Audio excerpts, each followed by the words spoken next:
Yo, yo, yo, welcome back to the fifth round. As always, myself, Stephen Moustaris, and this is brought to you by the Intrigue Content Network.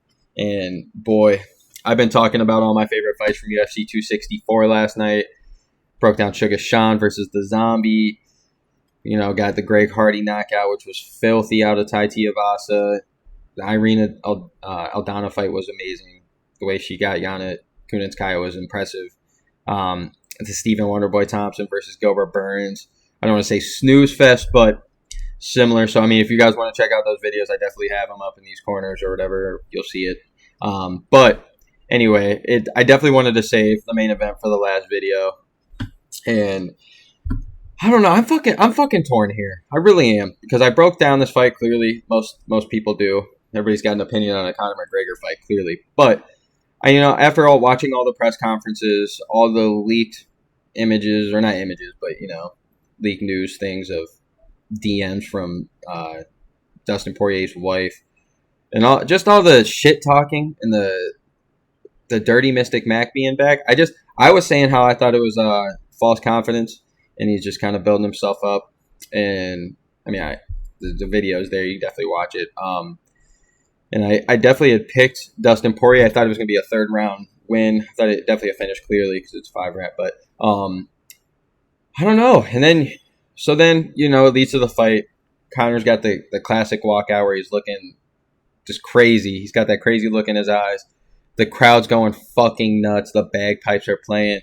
It's crazy. The aura is wild. I'm watching it, excited, nervous as fuck.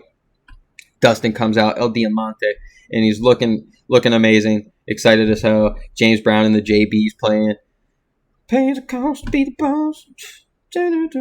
But that shit gets me hyped too. But man, getting excited for it. Come out and you see Conor McGregor just comes out with just kick heavy. And I can't even lie to you. As ironic as it is, he started kicking so heavy them legs first. Like he threw 3 in a row that lift his legs up. And I think every time now, ever since watching Anderson Silva and the Chris Weidmans and all the soccer videos and Kevin Ware and Paul George and all these guys breaking their legs, it's almost like so scarring to watch as a fan that now that you see leg kicks, and especially heavy ones that Conor was throwing, like you almost have that thought already, like, oh my God, can you imagine if Conor McGregor's fucking leg breaks here? Like, I really thought it last night. I'm sure a lot of us have, especially if you're a big MMA fan. Like, you're almost so scarred now that, like, anytime those guys start throwing big kicks, like even when Tai Tuivasa was blowing up Greg Hardy's leg, like I was sitting there like, these boys are heavy. That leg could snap, So it's pretty ironic. But anyway, Conor comes out real fast, looking real good, real sharp, stand up on point. And then they get in that little clinch work on the cage. And then we watched it last night. I don't want to break it down too much, but Conor tries to pull a guillotine. And clearly Dustin Poirier is not going to get caught in that shit, especially after what he tried to do against Khabib. Like, you're not going to pull the Dustin Poirier on Dustin Poirier. So, which is funny because, we all seen it. Conor's calling Dustin a bitch for even trying to submit him. He doesn't count submissions even a loss and all this stuff. So it was pretty funny to see. But then the ground and pound from Dustin Poirier, because it definitely the first round or the first minute, you're like, oh, Conor McGregor's winning this round right now. Like, clearly, stand up, definitely winning. And then Dustin gets him to the ground. And then I'm trying to think of some times that I've seen ground and pound that rough, like just that vicious, because Dustin was throwing bad intent on those boys. Like, you see the little rubs every once in a while, clearly the cuts and whatnot, but like to them over fucking the head fucking blows that he was launching on him, you could tell he was pissed. He was out there making a statement. And like, honestly, I'm thinking of like John Jones when he fought oh my God, the Russian, I forget his name, but starts with a K. But anyway, just he got him in that crucifix. It was fucking bone. It was almost that vicious, honestly, other than the finish, clearly, because John Jones finished him. But I don't. It was just crazy, man, because then you're sitting there and you're like, wow, this could easily be finished here. Like, Conor's taking some shots. Like, you're almost waiting for those bows that hit, that like rock him, and then that second one comes in and puts him out. That's like, I was waiting for it. And then Conor starts getting some up kicks. And it looked like one landed really good where Dustin fell on him. And then clearly we all know the rest. That's when the glove grab happens, the up kicks, Dustin pulls back, they stand up, throw some shit, and the next thing you know, Conor falls. I didn't know what happened. I thought he kind of got hit with with a hook or something, and then goes to show. Like, I thought it was stop. I honestly thought Herb Dean was stopping it with exactly 1 second left. Like, I'm sitting there like, dude, just let it go to the second round. Let it go to the second round. And then it does. The bell rings, and then you see the blown out ankle. And this is where this gets dark. I made a comment on one of the UFC posts last night of the like post fight interview, like in Cage one, and I honestly, I know this isn't the hottest take or whatever, but I think that was maybe, even after the Conor and Habib press conference and tour that we watched, I think that last night might have been the darkest moment in MMA history. Don't get me wrong, I'll give Conor the benefit of the doubt. You're sitting there with a broken ankle. You're pissed. Like, that fight was going your way at first, and then it was turning around. But it's just the first round, and shit was heavy.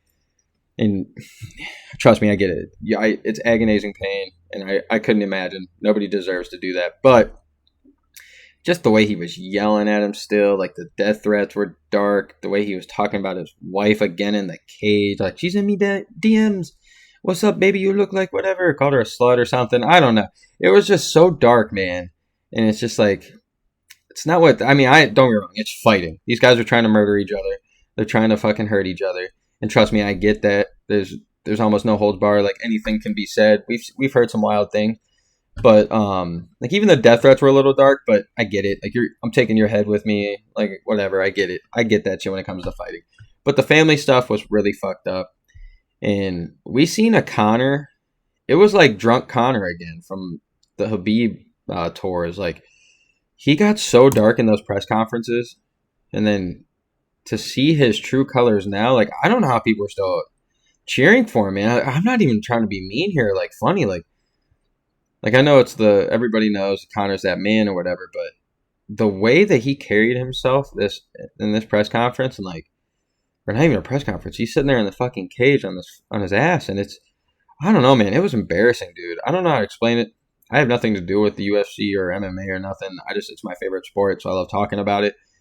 And clearly, don't get me wrong, revenue-wise and views and whatever, like, that shit's going to be off the charts. It's really good for the UFC. But I just think it's really dark, and I don't think that's needed, man. And who am I to talk? Like, I'm not trying to be a Buddhist or whatever here and try to be like, oh, love's everything. But it's just fucked up. And I know this is kind of contradicting, but it was kind of cool in the press conference when Dustin was asked, like, oh, how do you feel? Like, you think it's karma or whatever? And he kind of said, like, yeah, he's a rat piece of shit. But, he kind of has some, like, good things. But then he was like, I don't wish any harm on that. But damn, after the way he was yelling at me and stuff and talking about my wife still and, like, threatening me, he's like, I wish I'd have broke his other leg. So I thought that was pretty funny. But I don't know. Clearly, Dustin's going to go on and fight for the belt. I don't know how Conor's going to get.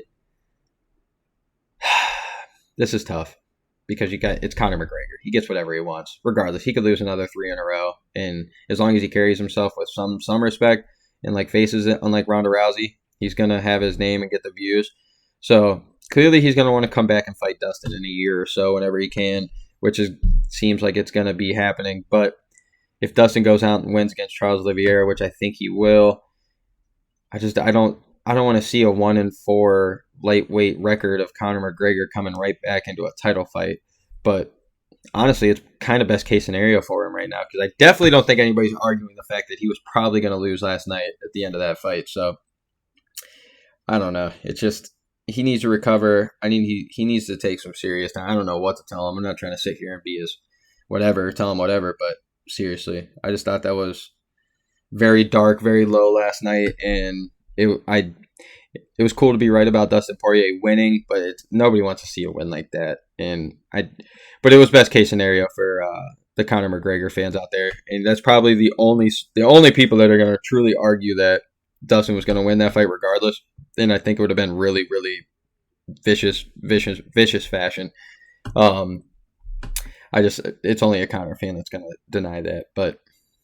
Oh, well. Hey, this has been the 5th round. As always, myself, Stephen Moustaris, and brought to you by the Intrigue Content Network.